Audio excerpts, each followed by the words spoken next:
Hi friend, आज हम लोग बात करने वाले हैं हिंदुस्तान एरोनॉटिक्स स्टॉक के बारे में। इस स्टॉक में आज के दिन आपको 6.54% का रिटर्न आता हुआ देखने को मिली है। अगर हम लोग इसकी 5 डेज़ की बात करते हैं तो इस स्टॉक में आपको 8% के अप्रॉक्स रिटर्न आता हुआ देखने को मिल चुका है। जल्द ही आपको इस स्टॉक में काफ़ी अच्छा रैली भी आता हुआ देखने को मिल सकती है।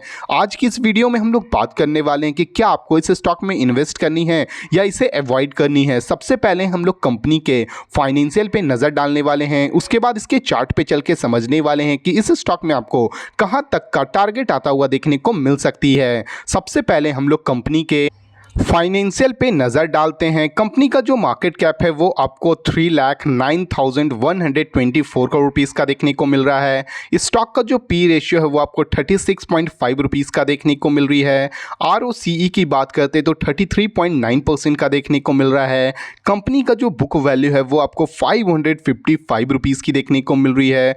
ROE की बात करते तो 26.1% का देखने को मिल रहा है और कंपनी का जो फेस वैल्यू है वो आपको 5 रुपीज़ का देखने को मिल रही है। अगर हम लोग इस कंपनी क्वार्टरली रिजल्ट्स पे नज़र डालते हैं तो आप देख सकते हो कंपनी का जो सेल्स आपको जून 2025 में 4819 करोड़ रुपीज़ का था, वही सितंबर वाले क्वार्टर में आपको ये बढ़ के 6629 करोड़ रुपीज़ का होता हुआ देखने को मिल रही है।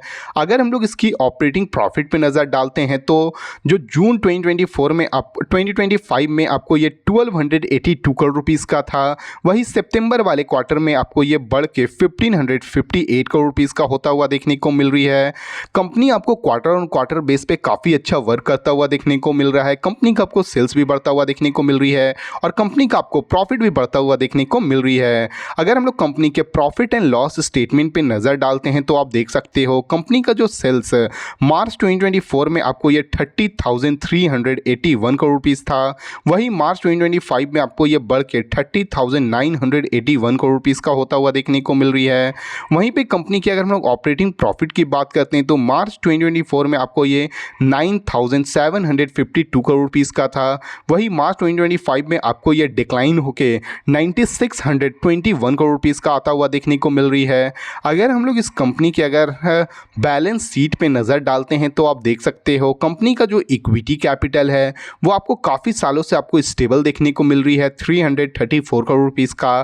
कंपनी के अगर हम लोग रिजर्व्स पे नज़र डालते हैं तो मार्च 2024 में जो कंपनी का रिजर्व है वो आपको 28,804 करोड़ रुपीज़ का है, वही मार्च 2025 में आपको ये बढ़ के 34,647 करोड़ रुपीज़ का होता हुआ देखने को मिल रही है।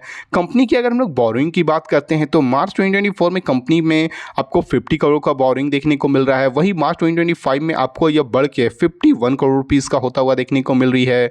किसी भी कंपनी का जो बोरिंग है, जो कर्ज है वो बढ़ती है तो कंपनी के लिए थोड़ी सी नेगेटिव न्यूज़ मानी जाती है। वहीं पे किसी भी कंपनी का जो रिजर्व बढ़ता है वो कंपनी के लिए काफ़ी बड़ी पॉजिटिव न्यूज़ मानी जाती है। अगर हम लोग इस कंपनी के अगर शेयर होल्डिंग पैटर्न पे नज़र डालते हैं तो आप देख सकते हो कंपनी का जो प्रोमोटर का जो होल्डिंग है वो आपको दिसंबर वाले क्वार्टर में 71.64% के देखने को मिल रही है। फॉरेन इन्वेस्टर की अगर हम लोग बात करते हैं तो 10.86% का देखने को मिल रही है। डोमेस्टिक इन्वेस्टर की अगर हम लोग बात करते हैं तो 9.68% का देखने को मिल रही है। गवर्नमेंट की होल्डिंग पे नज़र डालते हैं तो आपको 0.07% का देखने को मिल रहा है और पब्लिक की होल्डिंग पे नज़र डालते हैं तो आपको 7.77% का देखने को मिल रही है। कंपनी का ओवरऑल जो फाइनेंशियल है ये आपको काफ़ी शानदार देखने को मिल रही है। चलिए हम लोग इसके चार्ट पे चल के समझते हैं कि इस स्टॉक में आपको कहां तक का टारगेट आता हुआ देखने को मिल सकती है।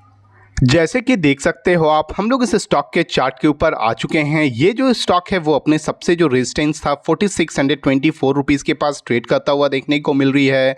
इस स्टॉक का जो सबसे पहला जो टारगेट होने वाली है वो आपको 4921 रुपीज़ की होने वाली है। अगर ये 4921 रुपीज़ को अगर ये ब्रेकआउट करती है तो फर्दर आपको ये 5150 रुपीज़ तक भी जाता हुआ देखने को मिलेगी। अगर ये 5150 रुपीज़ को ब्रेकआउट करती है तो फर्दर ये आपको 662 रुपीज़ जो इस स्टॉक का ऑल टाइम हाई है, ये स्टॉक आपको यहाँ तक भी जाता हुआ देखने को मिल सकती है। अगर आप इस स्टॉक में इन्वेस्ट करने के बारे में सोच रहे हो तो बिल्कुल कर सकते हो, क्योंकि ये स्टॉक आपको शॉर्ट टर्म और लॉन्ग टर्म में काफ़ी अच्छा रिटर्न बनाता हुआ देखने को मिल जाएगी। ये जो वीडियो वो केवल एजुकेशनल पर्पज़ के लिए है। अगर आपको इस वीडियो से थोड़ी भी वैल्यूएबल इंफॉर्मेशन मिली हो तो प्लीज़ वीडियो को लाइक और चैनल को सब्सक्राइब करना ना भूलें।